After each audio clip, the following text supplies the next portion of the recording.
Merci de votre fidélité et bienvenue à l'édition de 19h sur Al-Oula. Voici les principaux titres. Ils sont de plus en plus nombreux à retourner à la mère patrie pour des vacances en famille. Nos compatriotes résidant à l'étranger savourent les joies des retrouvailles. Ce soir, nous irons en Floride à leur rencontre, quelques jours seulement avant de prendre les airs pour des vacances bien méritées. Il sera question également de découvertes archéologiques. C'est à Salé. La découverte est exceptionnelle. Des vestiges qui datent probablement de l'époque des Almohades viennent d'être déterrés au Fondouk al-Qal'a al-Qadima, un site archéologique que notre équipe a visité pour vous ce matin.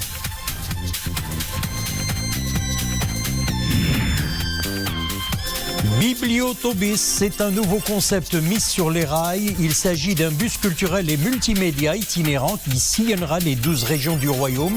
L'idée de démocratiser l'accès à la culture, le projet est porté par l'Institut français du Maroc.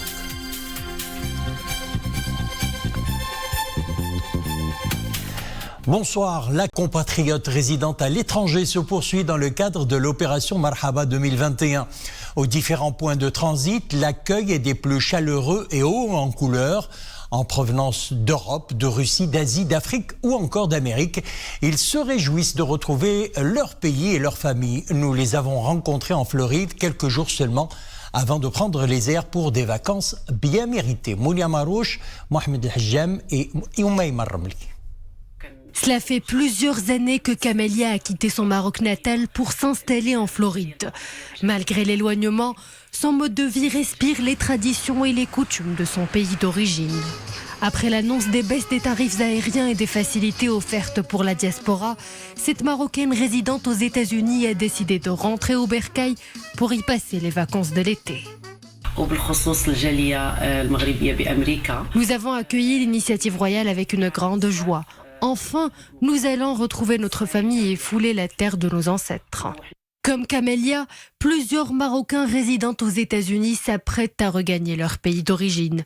Un retour tant attendu qui intervient après des années de distance géographique dans un contexte de crise sanitaire. Après plusieurs mois de séparation forcée, nous pourrons enfin nous retrouver tous en famille. Franchement, ma joie est indescriptible. Un retour qui s'annonce sous de bons auspices. En plus des tarifs encourageants de vols spéciaux, ces Marocains du monde auront droit à des réductions dans tous les hôtels du royaume. De quoi nourrir des idées de vacances très divertissantes. Les ministres des Affaires étrangères du G20 se rencontrent à Matera, c'est en Italie, pour une réunion placée sous le thème « Le multilatéralisme et la gouvernance globale pour lutter contre la pandémie et mieux reconstruire ». Dans son intervention, le ministre des Affaires étrangères de la coopération africaine et des Marocains résidant à l'étranger, Nasser Bourita, a souligné que le continent africain est un critère pertinent pour évaluer l'efficience du système multilatéral. Autrement dit, le baromètre de sa performance et de son efficacité. La pandémie, a-t-il affirmé, a remis en cause l'efficacité du système multilatéral et a révélé une polypandémie.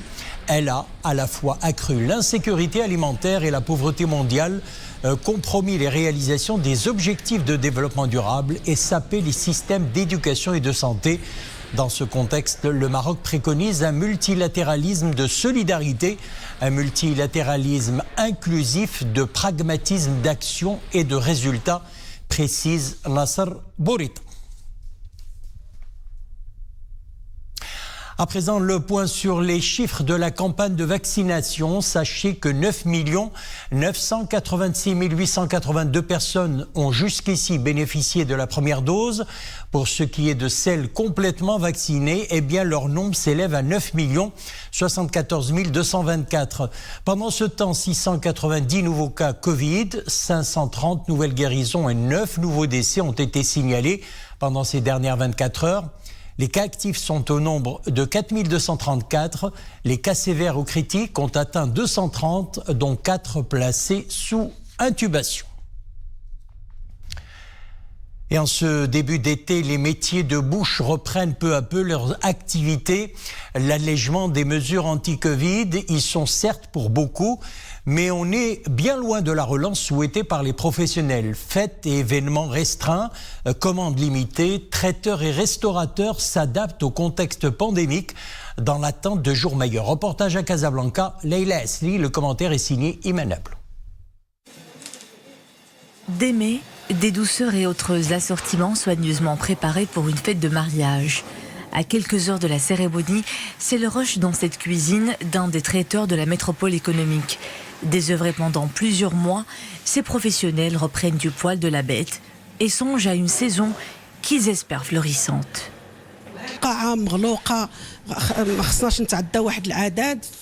Nous travaillons dans le strict respect des mesures barrières. Nous opérons dans un espace fermé. C'est la raison pour laquelle nous optons pour un nombre réduit d'employés.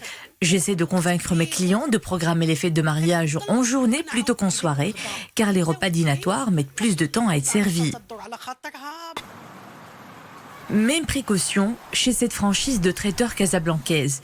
La maîtresse des lieux veille au grain en matière du respect du protocole sanitaire, mais le lustre d'antan n'est pas au rendez-vous.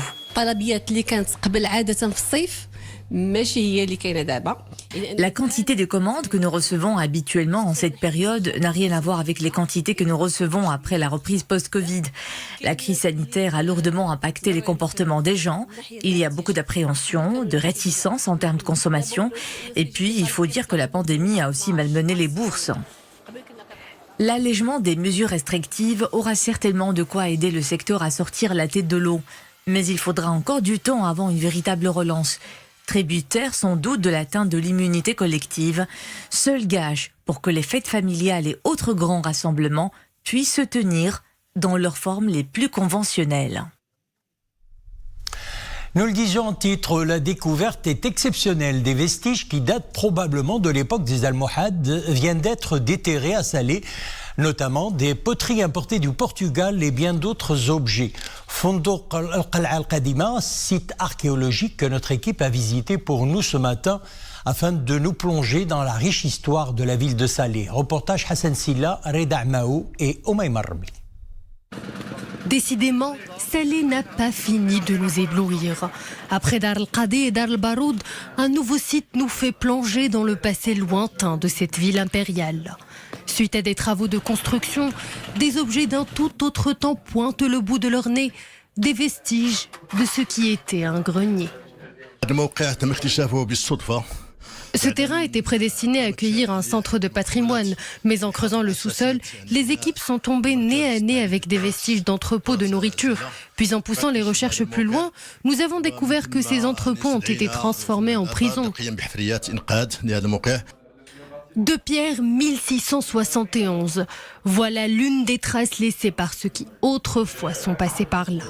Une confirmation des doutes de cette équipe de chercheurs. Les vestiges datent bien de l'époque des Almohades. Et c'est ici que nous essayons de dater ces vestiges. Nous pensons que ces trouvailles datent de l'époque des Almohades. Parmi les objets trouvés, des creusets qui servaient à faire fondre l'or, des carafes d'eau et puis des poteries importées de Portugal. Cette découverte vient s'ajouter aux nombreuses trouvailles de la ville. Ces vestiges seront exposés pour faire connaître l'histoire de Salé. Une découverte matinale qui promet d'éclairer des facettes méconnues de l'histoire des Slaouis à l'ère des Almohades. Le Bibliotobis s'est lancé. C'est un concept novateur de bus culturel et multimédia itinérant. Il sillonnera les 12 régions du royaume. Un espace cinéma et des équipements sportifs complètent le dispositif. Porté par l'Institut français du Maroc, il représente une occasion unique d'aller à la rencontre des populations rurales et périurbaines. Voilà une belle manière de démocratiser l'accès à la culture. Dominique Orlando, Mustafa Ouda et Driss Beddou. Pas moins de 2 années de travail ont été nécessaires pour mettre sur pied cet ambitieux projet de bibliothèque itinérante. On a quasiment presque dédoublé la surface d'un 40 pieds. Donc, il y a presque 60 mètres carrés maintenant intérieur. Donc il y a un concept entre guillemets de 2 tiroirs qui rentrent et qui se ferment. Il y a une centrale à vérin, c'est très technique, hein, avec des rails, des galets. Il y a un bureau d'études, il y a un bureau de contrôle. Il y a des ingénieurs, des techniciens qui nous ont accompagnés pour pouvoir étudier l'inertie des 2 blocs entre guillemets qui coulissent quand il faut démarrer. Et quand on arrive, il faut déployer. Et puis, il y a des pieds escamotables qui sortent, qui permettent d'avoir... c'est comme des béquilles, entre guillemets. Toutes les 12 régions du royaume devraient ainsi faire partie de son futur itinéraire, chacune à raison d'une halte de 2 à 3 semaines. C'est un projet très original dans la mesure où donc il va se déplacer partout au Maroc, même dans des endroits assez loin des villes où peut-être les habitants ont rarement l'occasion de voir un grand écran, une salle de cinéma ou une médiathèque.